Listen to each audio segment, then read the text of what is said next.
I just gonna say something. You're not on my level. That's why you picked him. You cheat ass motherfucker. You know,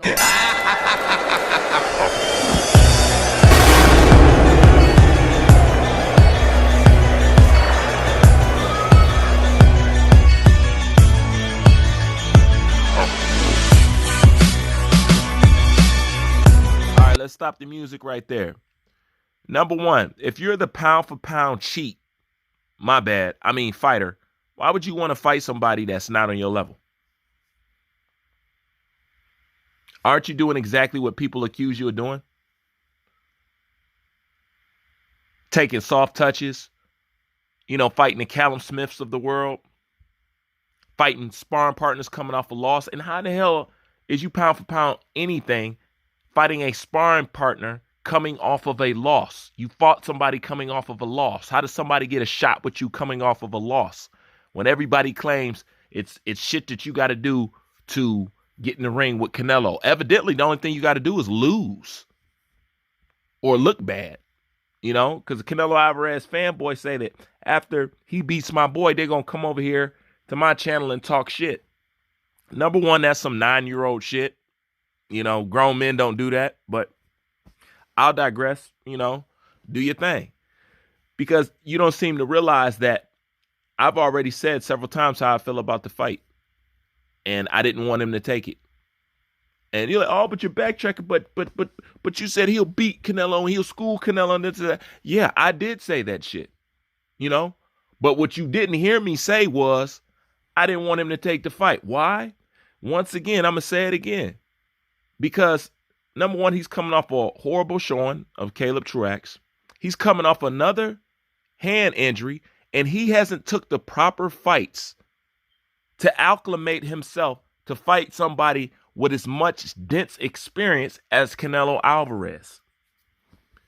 He could do great in the front half of the fight and horrible in the back end of the fight. And that's how most people see it.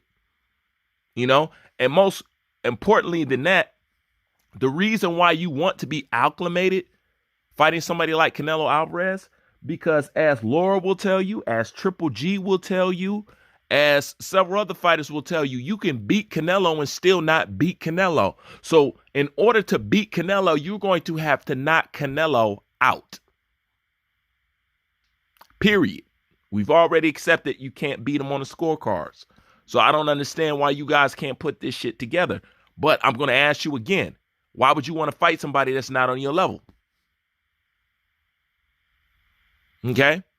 And since it seems to be about you have to earn your shot with Canelo Alvarez, it seems the only way you earn a shot is by taking a loss. Since you fighting sparring partners coming off a loss, that's all you need to do is to look bad. And then you say, well, you need to earn your shot. You need to go fight this person. You need to go fight that person. You need to go fight shit. Jake Paul don't. He wouldn't even mention a fight in Andrade, but he talked about fighting Jake Paul just again recently. I said, we'll see. And that's not even a real boxer. And speaking of what people got to do, what the hell did Caleb Plant do? They still haven't answered this question yet. You say the Charlos need to fight somebody. You need to say Demetrius Andrade need to fight somebody. Who the fuck did Caleb Plant fight? Jose Uzakdiki? And who else? Nothing. You see all that, who you need to fight, and you need to fight somebody. You see that shit don't matter, right? Because you could fight somebody with a resume like Caleb Plant, and you could fight somebody coming off of a loss. So what excuses do you have not to fight these other people? Y'all done ran the fuck out. I have to bring this up because you guys are going to act like Canelo beat King Kong when it's a fucking cherry pick. And we all fucking know that. It's a cherry pick. Yes, I root for Caleb Plant. Yes, I want him to win, but he need an act of God to win. You fighting against the corruption. He's going up against a guy taking PEDs, just like Triple G going into the fight knowing he's taking PEDs. You fighting somebody who got the judges in his pocket. That's all. Look at all that shit you got to beat. He just don't got to beat Canelo. He got to beat the corruption. He got to beat the judges. He got to beat all that. And then on top of that, he can be perfect for 12 rounds. Okay? Floyd straight schooled this guy. And they still tried to put the shit on him on the scorecard. So what you think they going to do to him? This is why when you said, well, when he beats Caleb Plant, I'm going to run over here and talk my little shit. Like, what do you want from this? You know what I'm saying? And a lot of you say, well, will you give him credit? Why do you care if I give Canelo credit or not? Do you give him credit? Do you think he's the best? Is that your favorite fighter? Okay. Does he tickle your butthole when you look at him? You know, if all those things is true, then you don't need to care if somebody else have the same feelings for Canelo like you do. Don't worry about it. I don't respect the man at the end of the day. It's not for me to respect. Period. Yes, Canelo works hard at his craft. I do respect that. So, no, I take that back. He does work hard at his craft. He's a very hard worker. He trains very hard. You know what I'm saying? And Canelo is a good fighter. You know what I'm saying? He's a great fighter. He is.